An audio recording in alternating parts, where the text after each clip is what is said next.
Good morning students, myself Pramod Sharma, continuing your English class.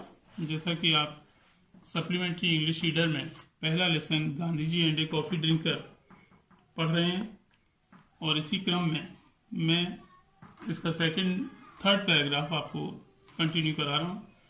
Gandhi ji evidently knew all about the let's partiality for these two good old South Indian dishes. Evidently means clearly, स्पष्ट रूप से, और partiality किसी चीज के लिए, partiality इसमें जो है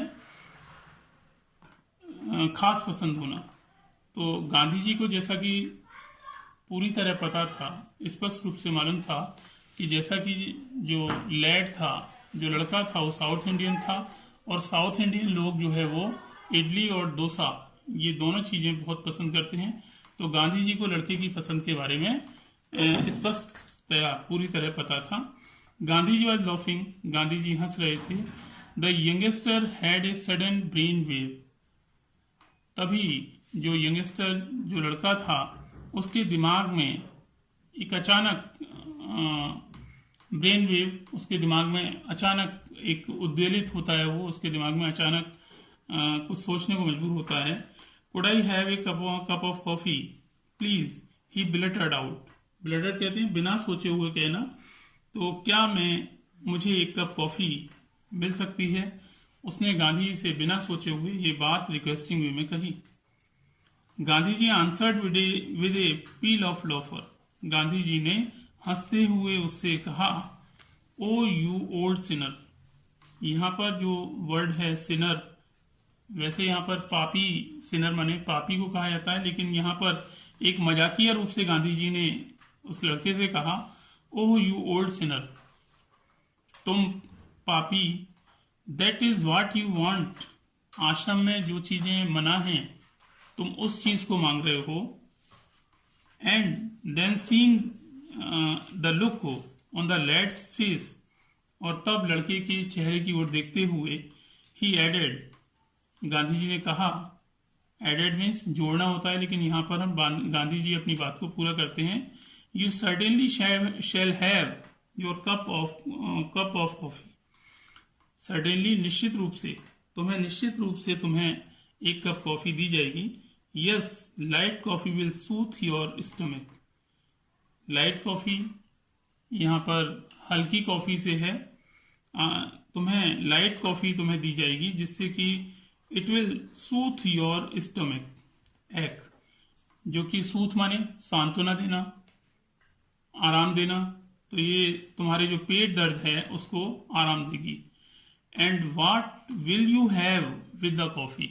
और गांधी जी उस लड़के से पूछते हैं कि तुम कॉफी के साथ और क्या खाना पसंद करोगे। I don't think we can make upma और डोसा। तो गांधी जी कहते हैं, I don't think we can make upma और दोसई। गांधी जी कहते हैं कि मैं उपमा और दोसई की व्यवस्था नहीं कर सकता, but warm toast would go well with coffee. लेकिन जो टोस्ट हैं वो कॉफी के साथ परोसे जा सकते हैं। आई शैल सेंड यू अ ट्रे। मैं तुम्हारे पास कुछ समय बाद एक ट्रे भेजूंगा जिसमें कॉफी और टोस्ट जो है वो मैं भेजता हूं। विद दैट, और इसी के साथ में, and a kind parting words. इस तरह से गांधी जी ये शब्द कहते हुए वहां से चले जाते हैं। Gandhi ji left the room, और इसके बाद वो कमरे से बाहर जाते हैं। द लैड ले वेटिंग। जो लड़का है वो लेट जाता है और इंतजार करने लगता है। ही कुड नॉट बिलीव, और उसे विश्वास नहीं हो रहा था। हिज गुड लक, अपने इसे उसका अच्छा लकी कहा जा सकता था कि आश्रम में उसको कॉफी की व्यवस्था की जा रही थी, इसे उसका एक अच्छा भाग्य कहा जा रहा था। तो वो अपने इस गुड लक पर, अच्छे भाग्य पर विश्वास नहीं कर पा रहा था। कॉफी इन साबरमती आश्रम, कि साबरमती आश्रम में मुझे कॉफी मिल पाएगी, उसे अपने ऊपर भरोसा नहीं हो रहा था। And Gandhi ji himself offering to send it into him, और गांधी जी खुद इस कॉफी को उसके लिए भेज रहे हैं। ये बातों पर उसको विश्वास नहीं हो रहा था। Gandhi ji cottage was at the other end of the आश्रम।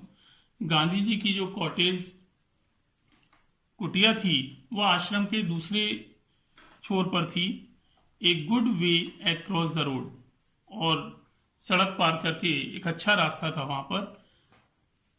The lad would not imagine what would happen. The lad जो लड़का था कुड नॉट वेल इमेजिन, और अंदाजा भी नहीं लगा सका व्हाट वुड हैपन, कि क्या होगा। Gandhi ji would go to Kasturba, और वो सोच रहा होता है कि गांधी जी कस्तूरबा के पास जाएंगे। कस्तूरबा गांधी जी की पत्नी का नाम था। इन हर किचन, और रसोई में, and ask for coffee and toast, और उनसे कॉफी और टोस्ट बनाने के लिए कहेंगे। But it was an untimely hour, क्योंकि यह देर रात का समय था। अनटाइमली आवर था, यह देर रात का समय था। The kitchen would be closed, और इस समय जो रसोई कार्य था वो खत्म हो चुका था, रसोई बंद हो चुकी थी। बा herself would be taking rest, और जो बा थी, कस्तूरबा को शॉर्ट में बा कहा करते थे गांधी जी, तो बा herself would be taking rest, और बा जो हैं वो भी आराम कर रही होंगी रसोई के कार्य के बाद में। Had he cause Gandhi ji too much botheration, लड़का अपने आप से प्रश्न करने लगा कि उसने गांधी जी को बड़े बॉदरेशन माने झंझट में डाल दिया है। सम 20 मिनट्स पास्ड, और लगभग 20 मिनट गुजर चुके थे। Hark what was that sound, तभी उसे एक आवाज सुनाई देती है। The click click the Gandhi ji wooden sandal again, और तभी उसे गांधी जी के कदमों की आहट, उस समय पर गांधी जी लकड़ी के सैंडल पहनते थे, और उनकी जो आवाज थी वो साफ सुनाई देती थी, तो उसे गांधी जी के आने की कदमों की आहट सुनाई देती है। Had the coffee been called off, जैसा कि had the coffee been called off, his heart sank within him, क्या कॉफी आ चुकी है। His heart had sank within him, उसका जो हृदय था वो डूबा जा रहा था।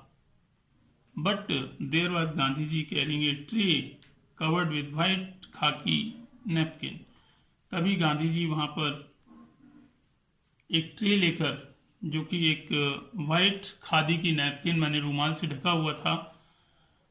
द लैड वॉज डेज्ड, जो लड़का था, डेज माने हक्का बक्का हो गया एकदम, गांधी जी को ट्रे लेकर आते हुए देखकर हक्का बक्का हो गया।